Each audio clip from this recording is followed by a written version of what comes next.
Muy bien, vamos a comenzar nuestra entrevista con la presidenta del Consejo de Ministros, Mirta Vázquez. Ha tenido, como ustedes saben, una jornada larguísima en el tema de la confianza. Ha recibido una confianza ajustada, de alguna manera neutralizada y condicionada, podríamos decir. ¿Cómo está? ¿Cómo está, Mirta? ¿Cómo le va? Muy buenas noches. Buenas noches, Mónica. Muchas gracias por la oportunidad. Muy bien, bueno, hemos hablado de, efectivamente, usted ha recibido la confianza con 68 votos. En algún momento usted imaginó que podía no recibir esa confianza porque en los pasillos se podía hablar de esa posibilidad. Sin embargo, finalmente tiene el encargo. Y la pregunta que yo quisiera hacerle inicialmente es, ¿qué pretende usted hacer con el encargo? Porque el problema del país son las inconsecuencias, las incoherencias y que desde el gobierno han salido los peores disparos. Y eso es una realidad. ¿Qué espera hacer con la confianza y qué debe enderezarse?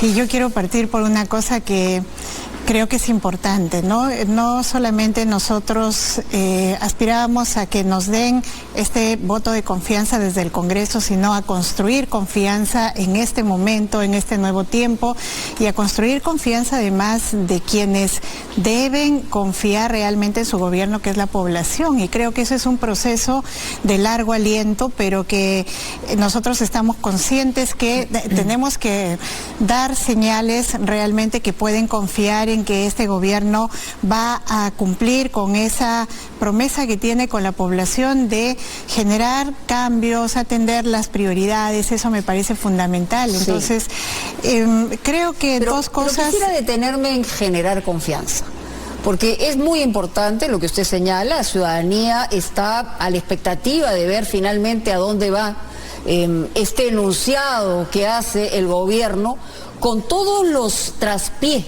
que ha tenido durante los primeros 100 días. Pero la confianza también tiene que ver con el propio gobernante. La confianza tiene que ver con que no hay inconsecuencias. Y yo quiero que me acompañe a escuchar lo que ayer ha dicho el presidente Castillo. Vamos a escuchar. Cuando en alguna oportunidad algunos pituquitos escuchaban de la segunda reforma agraria y decían, ¿y cuándo se ha dado la primera? Si no saben cómo escoger una herramienta, si no saben cómo se labra la tierra. Y nosotros los campechanos, los agricultores, sí sabemos. Y sabemos comer el pan como el sudor de nuestra frente. Es una forma de descalificar a mucha gente. Es decir, no solamente me voy a detener en lo de pituquitos. Ya lo hemos escuchado esto en otro gobierno, con la esposa de un presidente que hoy debe ser extraditado. Pero yo quiero detenerme en lo que genera división. Yo creo que cada uno de los peruanos trata con el sudor de su frente de trabajar lo mejor posible y llegar a objetivos. Entonces, usted es una persona que coordina, es una persona concertadora, y lo que necesitamos en el Perú es eso, no esto.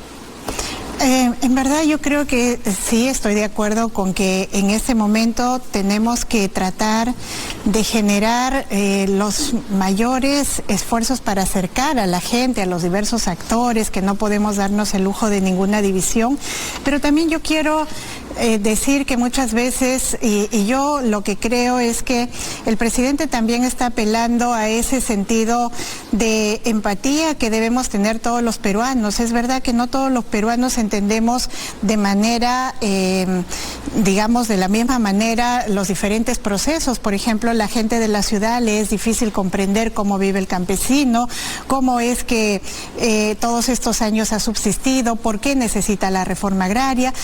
Yo creo que también hay que hacer el esfuerzo por encontrar en aquellas palabras seguro un sentido de interpelación, pero que nos lleve más bien... Pero sin poner calificativos, sería muchísimo más viable que si el presidente considera eso y probablemente miembros del gobierno, lo que traten de exponer y de plantear es: busquemos esta unidad de la cual se habla, no calificativos para seguir dividiendo. O sea, yo creo que ahí hay un tema de fondo, Mirta, le digo con toda honestidad. Sí, y yo también con honestidad creo que debo de decir que efectivamente debemos encontrar las mejores maneras de comunicarnos, pero yo creo que este gobierno, y por lo menos es la apuesta del presidente, creo yo, es buscar cómo nos volvemos un país en donde nos podamos reconocer por iguales y que cómo la gente gente realmente llegue a un momento en el que no nos tengamos que discriminar por nada. Entonces, a veces sí surgen estas interpelaciones, pero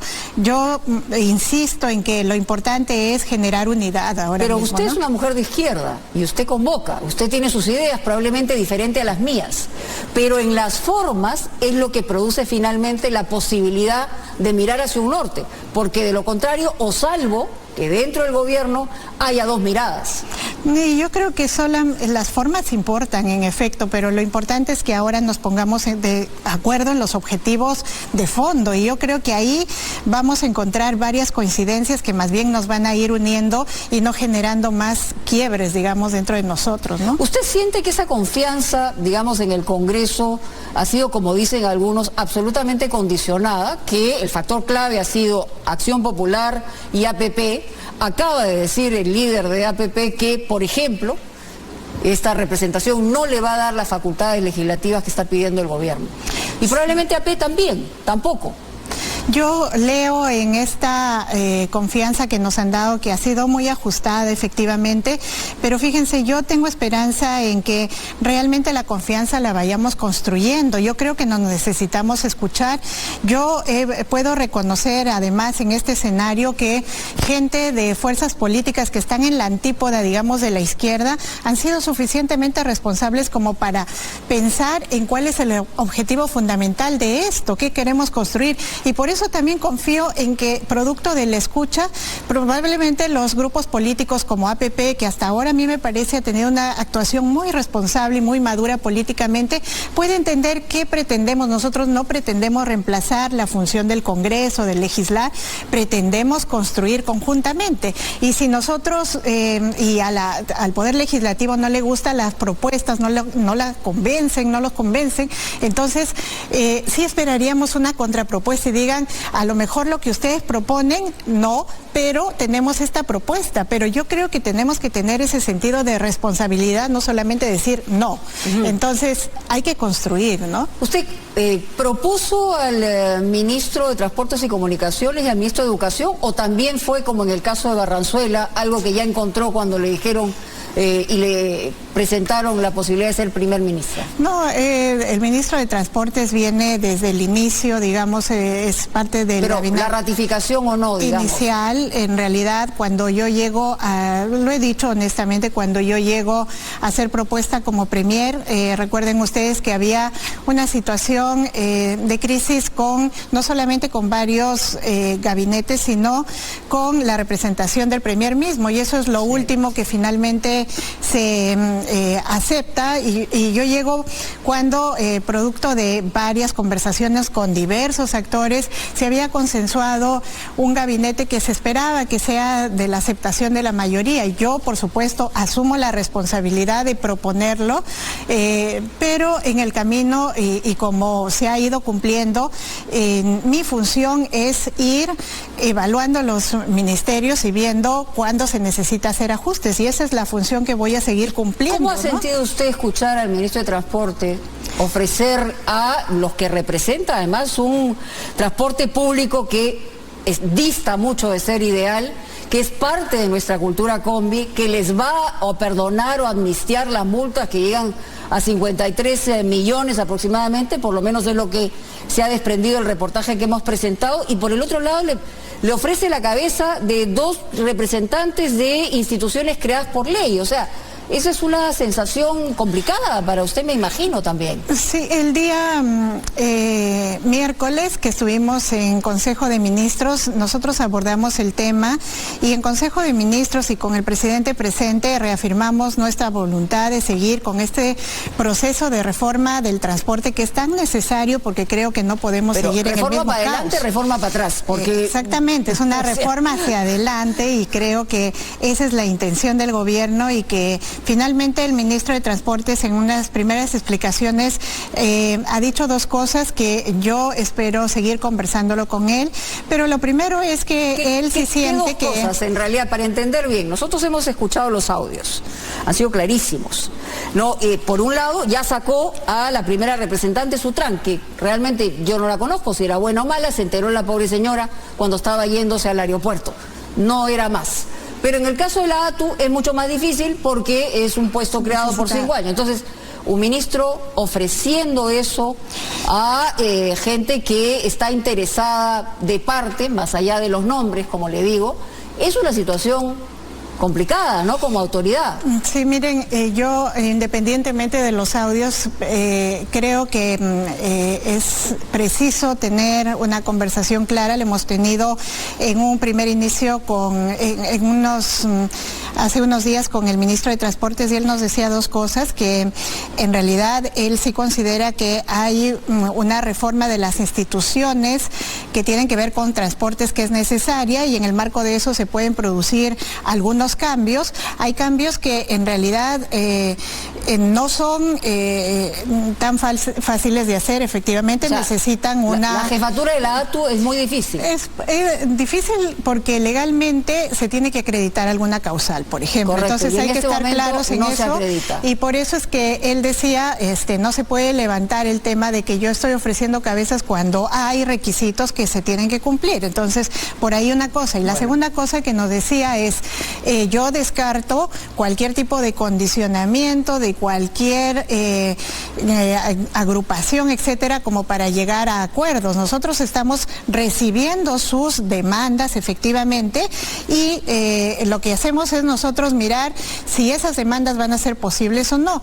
Él ha descartado cualquier tipo de condicionamiento. Yo voy a revisar nuevamente porque ¿Usted veo lo va a evaluar como ministro? Porque usted ha dicho que va a evaluar a los ministros. Todos los ministros, inclusive yo, estamos en permanente evaluación. Y sí, mi función... Depende del presidente Castillo. Ha habido en varios momentos en que el presidente Castillo, hasta que la situación, digamos, se ha desbordado, como en el caso de Barranzuela, ha tomado finalmente una decisión, pero usted es la primera ministra, usted es la que coordina, usted es la que señala también, digamos, en la asistencia de hacia dónde debe ir un gobierno y aconseja al presidente, espero, digamos, para que vaya en esa dirección. Y eso es lo que estamos haciendo. Como ustedes han visto, hay, digamos, sectores críticos, más críticos unos que otros. Por supuesto para que ahí tenemos que... ¿Es un sector crítico? Bueno, hay sectores críticos como este de transportes porque están surgiendo muchas situaciones de cuestionamiento, entonces seguro que hay que hacerle un seguimiento más preciso, como lo hacíamos anteriormente con otros ministerios, pero esa es la función que yo cumplo y yo tengo que decir que el presidente Castillo es una persona que sabe escuchar, que siempre está atento a estos temas y lo estamos conversando y creo que esas evaluaciones se van a producir de todas maneras. ¿Usted garantiza que, digamos, se va a ir hacia adelante en la reforma de transporte? Es decir, que no se va a premiar al infractor, que no se va a dar autorizaciones por una década. ¿Usted garantiza que vamos a tener la posibilidad de avanzar más allá de las personas en un transporte decente para el país? Ese es el objetivo, Mónica. Nosotros nos hemos sentado a reflexionar sobre este tema y la intención es cómo avanzamos hacia adelante, porque el problema real de este país es que tenemos un sistema de transporte colapsado y en caos, y entonces sería ilógico que un gobierno lo que quiera es que ese caos se profundice. Entonces vamos a hacer todos los esfuerzos por avanzar, por entendernos, por encontrar salidas. Esa es la apuesta de este gobierno, ¿no? En el caso de salud, ¿usted está contenta con la función que está haciendo el señor Carguapoma, con, digamos, también una serie de revelaciones que se han hecho a nivel periodístico? Hay serios cuestionamientos con respecto al señor Carguapoma. Nosotros le hemos encargado a la ministra de Trabajo que haga la evaluación también correspondiente, porque depende directamente de su sector, y nosotros esperamos que esta semana hayan resultados, porque sí nos preocupa que estén saliendo una serie de situaciones que creo que ya la ministra debe haber pedido explicación de por qué se produce, porque tenemos que dejar en claro que efectivamente no podemos estar en un sector tan importante y sensible permitiendo que se produzca algún tipo de irregularidad si es que se ha producido, ¿no? ¿Y usted, digamos, cree que sí, el cambio se tendría que dar en los próximos días? Eso depende de la ministra de Trabajo, su evaluación, y que tendrá que conversarlo también con el presidente y con mi persona. Pero desde su punto de vista, personalmente. Miren, yo mi punto de vista, saben ustedes, yo siempre creo que siempre en mis desempeños he sido muy clara con el tema. El asunto de la representación de la función pública de quien la ejerce tiene que ser la más idónea y que tenemos que empezar a marcar con malas prácticas y con situaciones que realmente deslegitiman quien está adelante de sectores importantes. En temas económicos, el 25% de los trabajadores son formales, hay un 25% de pobres, hay una inmensa mayoría que está entre emerger en que se ha quedado sin trabajo o que tiene pocas posibilidades. En ese sentido, gravar con impuestos, ¿cree que es la solución? Además, para los mismos que pagan siempre. A ver, ¿no? Sí, gracias por la pregunta, porque eso me permite aclarar cosas que se están diciendo o de manera desinformada o a medias. ¿Qué cosa, por ejemplo? Hemos presentado una propuesta de una reforma tributaria que no solamente incluye el pago de impuestos, y el pago de impuestos no para todos, es decir, que se suban los impuestos no a todos, sino a quienes tienen ingresos bastante altos en el país, es decir, quien gana de 25,000 soles al mes como sueldo, en realidad tendría que empezar a tributar un poquito más, pero eso no es la mayoría de peruanos, ¿no? Por otro lado, son los que compran y los que mueven también la economía, ese es uno. Y número dos, por el tema de desconfianza, es decir, la inversión privada se ha retrotraído, es decir, no es verdad que la inversión privada esté en récords históricos, eso lo dicen los propios economistas, ¿no? Bueno, pero yo lo que quiero aclarar en principio es, esta reforma lo que permite es discutir eso. Si tienes más capacidad y se prueba que, porque obviamente si se prueba que no tienes esa misma capacidad que tenías antes, no se va a gravar, no se va a imponer una mayor renta a esa gente, sino a los que sí tienen capacidad de generar estos ingresos de esta naturaleza. Uno, esa es un lado de la reforma tributaria, pero la otra reforma tributaria es cómo caminamos hacia incorporar la base contributiva con en realidad ampliar digamos ese sector que tributa, salir de la informalidad, incorporar a mucha gente que está en la informalidad y que no tributa, y lo tercero es cómo combatimos elusión y evasión tributaria. Entonces, eso lo han dicho todos los gobiernos, hasta ahora no lo han logrado, ojalá lo logren. Exactamente, es que siempre se ofrece, Mónica, sí, y nunca se concreta. Sí. ¿Por qué no ponernos a conversar en serio? Y nosotros no queremos confrontar, que digamos, que nos sentemos y con el legislativo digamos cuál es la mejor salida, porque siempre se ofrece eso, reforma tributaria, y nunca se cumple. Pero además también es, digamos, hay expresiones estridentes de que siempre los más ricos son los que tienen que pagar. No. Y seguimos, digamos, en un circuito, por ejemplo, en el tema de la minería. ¿Qué dicen los mineros? El sector minero dice que ha pagado este año 3 veces más impuestos que lo que pagó el 20 y 2.5 más que lo que pagó el 19. Entonces, en ese sentido, y a usted le han puesto el San Benito de antiminera, sí, por su actividad probablemente como abogada y su trayectoria. Entonces, y la minería nos para la olla, porque también hay que ser sinceros en eso. Sí. Entonces, frente a eso, digamos, ¿cómo llegar a converger para no matar a la gallina de los huevos de oro? Sí, a ver, dos cosas. La minería es verdad que es uno de los sectores que paga mayor en renta, pero también hay muchas mineras que no pagan y que han tenido deudas por años. Mira, este gobierno ha iniciado exigiéndoles que paguen sus deudas y, por ejemplo, Buenaventura después de muchos años tuvo que pagar la deuda, ¿no? Ya. Entonces, pero no porque el gobierno le dijo, pagó antes. No, se requirió y en realidad nos pareció saludable, porque me parece que lo que no podemos hacer es que en los sectores hay varias mineras que incluso judicializan sus deudas. Y no puede ser eso, ¿no? Pero no es un derecho de judicializar la deuda. No, yo creo que hay cosas que en realidad ellos por responsabilidad no debieran poner tantas trabas para pagar algo que es una obligación. ¿Qué le pide a las mineras entonces? Yo creo que con las mineras podemos entrar en un nuevo relacionamiento. Yo quiero aprovechar para decir, a mí siempre me califican de antiminera. Yo nunca he sido antiminera, yo lo que he hecho es tratar de defender a comunidades que han estado afectadas en sus derechos por mineras irresponsables. Y entonces eso no me vuelve antiminera, me vuelve pro derechos. Y entonces la minería ilegal, ¿qué hacemos?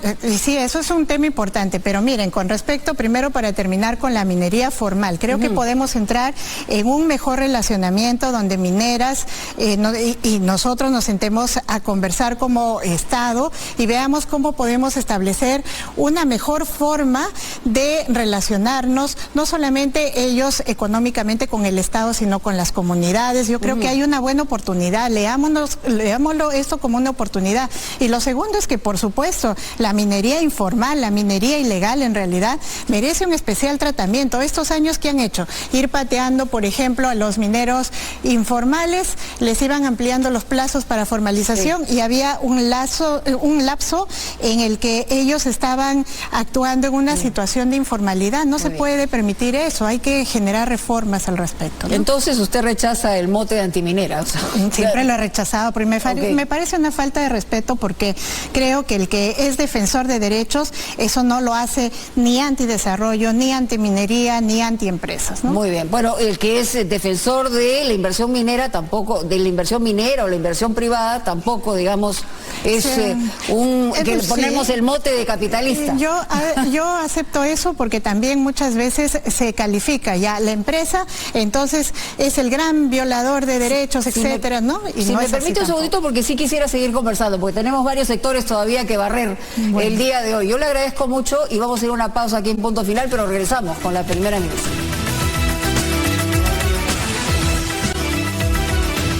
Estamos conversando con la presidenta del Consejo de Ministros, Mirta Vázquez, está con nosotros y hay varios temas, decía que hay sectores que hay que barrer también, pero uno que es fundamental es educación. Nosotros hemos insistido en ver todos los ángulos y el tema del retorno a clase no solamente, es decir, se está preparando para que en marzo del 2022 se vuelva a clase. Han pasado prácticamente 2 años, muchos especialistas señalan que es probablemente irrecuperable lo que ha ocurrido, no en temas de conocimiento, en temas de educación integral y de salud mental. Entonces, ¿qué es lo que pasa? O sea, ¿qué falta? Porque cada día cuenta. O sea, podríamos estar volviendo mañana a la escuela en términos amplios, porque la mayoría de los profesores, si no es el 100%, ya está vacunado. O sea, ¿qué esperamos? Sí, a ver, una cosa es que nosotros como gobierno estamos tratando de garantizar un retorno presencial a las clases y que sea progresivo, pero también seguro. ¿Y por qué eso queremos todos, no? Sí. Pero, ¿por qué lo menciono y por qué lo recalco? Justamente, porque mucha gente dice, ¿por qué no volvemos mañana a clases? Ya todos los colegios y los niños pueden volver porque los profesores están vacunados, pero ojo que la vacunación de los maestros no es suficiente. Tenemos que pensar en escuelas, sobre todo de la zona de provincias, la zona rural, que han quedado inutilizadas producto de este tiempo de abandono. Pero la progresividad tiene que ver con eso, pues, o sea, lo que no se puede, y además es voluntario. Así es, pero justamente por eso es que nosotros, la mayoría de la escuela pública, sobre todo en nuestro país, tiene que seguir todo este proceso de implementación, reimplementación. Además, acuérdate, Mónica, mira, y esto es un tema que no se visibiliza mucho, pero durante la pandemia mucha gente que estudiaba en escuela privada migró a la escuela pública. Sí, claro. Entonces, preparar los ambientes para que los niños que ahora están en escuela pública vuelvan a clase y además tengan las condiciones y todos los que están matriculados en una escuela puedan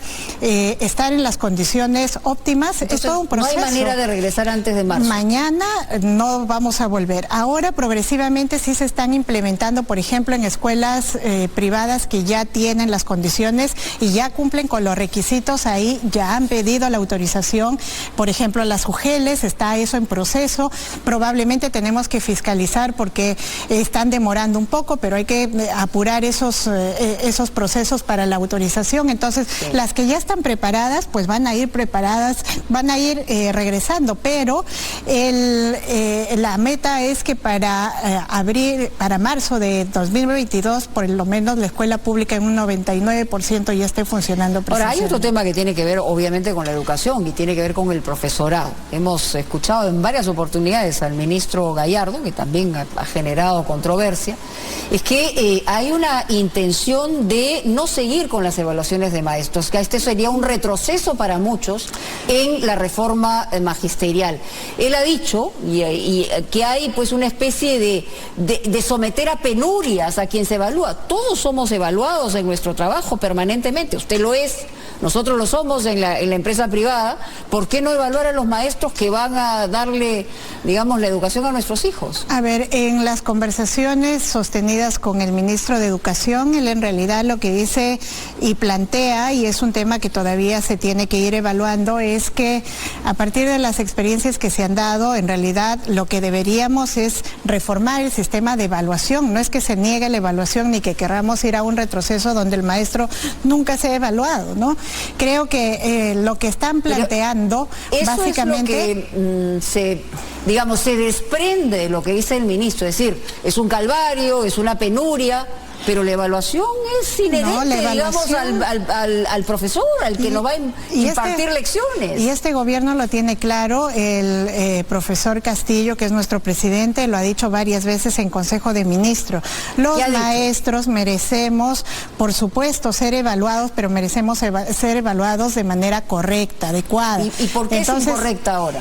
Porque hay varias fallas. Yo no soy un especialista en educación, pero hay varios temas que tienen que ver en cómo se evalúa, por ejemplo, a los maestros, que no puede ser una misma evaluación del maestro que enseña en la zona de ciudad como el que enseña en la zona del campo, que no tiene acceso además a una serie de, una serie pues de cosas que serían importantes para su crecimiento ¿usted cree que profesional, por regiones, ¿no? o por lugares o localidades deberían adaptarse las evaluaciones? ¿Es lo que usted piensa? Bueno, miren, yo no soy un especialista, yo esperaría que el propio ministro conteste esto, pero creo que sí tiene una lógica, en todo caso, mirar la posibilidad de evaluar si el proceso, ahora ya hemos pasado unos años con esta misma evaluación a los maestros, y creo que todo proceso merece evaluarse. ¿Qué impacto ha tenido, ayudado, no ayudado? Y en función a eso decidir si necesitamos reformas. Porque se acabe con la meritocracia y la gente que se ha esforzado, que ha estudiado para lograr, digamos, ascender en la carrera magisterial, también es, digamos, castigada con esto. Plantear un nuevo modelo no significa de ninguna manera y no contradice la meritocracia. Creo que en el país hay que seguir apostando por la meritocracia en todos los sectores, Y ¿qué le parece a usted que el ministro Gallardo reciba, por ejemplo, al FENATE y no reciba al SUTEP? Miren, yo no tengo los detalles de que si el SUTEP ha pedido o no reunión con él. Ha pedido, sí. Sin embargo, yo creo que tenemos que empezar a trabajar esto en todos los sectores, a trabajar seguro democráticamente. Yo seguro pienso que en estos días se tiene que abrir espacios como para conversar con todos los actores. La clave de esto es escuchar a todos, y creo yo que conozco al ministro de Educación, me parece una persona bastante abierta a escuchar, a conversar, y creo que no hay que tener temor de que se va a cerrar la puerta para alguno de los actores. Escuchar a todos, pero no petardearse, digamos, y no petardear la posibilidad de seguir hacia adelante, ¿no? Y también del otro lado, ¿no? ¿Cuál es el otro lado? Digamos, desde los sectores creo que hay que hacer un esfuerzo, desde por ejemplo, los gremios, ¿no? Y estas facciones que hay dentro de un sector como el de educación. Creo que ahí también estos actores tienen que hacer el esfuerzo por tener más bien un diálogo adecuado con el Estado y no generar estos desencuentros sin haber entrado a un diálogo democrático y sentarse a ver cuáles son los objetivos comunes. ¿Qué proyecta usted y qué proyecta el gabinete, qué proyecta el gobierno para el 2022 en cuanto a empleo? En cuanto a empleo, estamos trabajando, miren, en este año hemos trabajado en recuperar un buen porcentaje de empleos. ¿Cuánto se ha recuperado? Ahora no tengo las cifras, son como 300,000 empleos con cargo a rectificarlo, ¿no? Porque los números se me van en verdad, pero es un número interesante de empleos. ¿En el sector formal, en el sector informal? En el sector formal y en el sector informal, lo que aspiramos justamente con las reformas que estamos proponiendo pidiendo es que incorporemos un grueso de gente que pueda formalizarse, tener incentivos para eso. Estamos proponiendo algunas medidas para la formalización, incentivar eso, y creo que es bien importante también cómo se inyecta recursos para que la gente misma tenga la capacidad de reinsertarse económicamente, ¿no? Ese sentido, por ejemplo, tienen los bonos. Usted, digamos, ¿qué piensa de que la Fuerza Armada salga a la calle y que apoye a la policía? Miren, yo creo que es bien importante tener presente que acá tenemos a la Policía Nacional del Perú, es el órgano, está desbordada, ¿no? Es el órgano encargado de la seguridad pública. Las Fuerzas Armadas está encargada de cautelar la soberanía. Solo en casos excepcionales debiéramos promover que haya un trabajo conjunto. ¿Y este es un caso excepcional? En este caso se ha propuesto para Lima Callao, para mirar un modelo, no para militarizar las calles, sino para ver si es posible apoyar con el trabajo de las Fuerzas Armadas el cuidado de instalaciones estratégicas que probablemente están en riesgo. Pero eso tiene 30 días, se va a evaluar, reevaluar. Lo que ha dicho el ministro es para proteger las instalaciones. ¿Están amenazadas las instalaciones nacionales? Bueno, mira, yo creo que eso tiene... El problema es que es el día a día, es la gente que está en la calle, que la matan por un celular, que le sacan las zapatillas, que los sicarios por encargo cobran 200 soles y matan a alguien. Sí. Ese es el problema, Tiene que ver con todo, porque creo que en esta situación de inseguridad ciudadana hay varias cosas amenazadas que son estratégicas y que no podemos dejar que sean libradas a la extorsión. Entonces hay un problema que atacar ahí, pero en efecto hay que mirar el todo y cómo generamos un plan de seguridad ciudadana que sea lo suficientemente adecuado, incorporando a las juntas vecinales, incorporando una serie de actores, porque si la policía está en una situación, digamos, en la que necesita apoyo, creo que hay varios actores que pueden empujar ese Los cambios en objetivo. La comandancia del Ejército, de la FAP, han generado sospecha. ¿Qué es lo que señala usted? Lo que han generado es una incomodidad, y yo quiero empezar diciendo que el gobierno reconoce que las Fuerzas Armadas es uno de los actores más importantes del Estado, protegen la soberanía y tenemos profundo respeto por las Fuerzas Armadas. Ha generado incomodidad, creo que algunas formas, porque no se cuestiona, si tú ves, Mónica, los comunicados, no se está cuestionando se cuestiona la forma también. Sí, porque no se cuestiona cómo se ha promovido, eso está en el marco de lo legal, etcétera, quienes han ascendido. Eso me parece que no está cuestionado de ninguna manera. Sí se cuestiona las formas, porque es verdad que en las Fuerzas Armadas existe una tradición de cómo se comunica eso. Y creo que sí, el gobierno tiene que asumir esa responsabilidad de tener una mejor comunicación y respetar los usos y costumbres de las Fuerzas Armadas. Muy bien, le agradezco mucho, primera ministra, por estar con nosotros. Le deseo suerte. Muchas porque gracias. Su suerte es la del país, en realidad, porque de verdad los disparos han venido normalmente de los propios miembros del gobierno. Muchas gracias. Muchas gracias. Vamos a hacer una pausa, vamos con los anunciantes.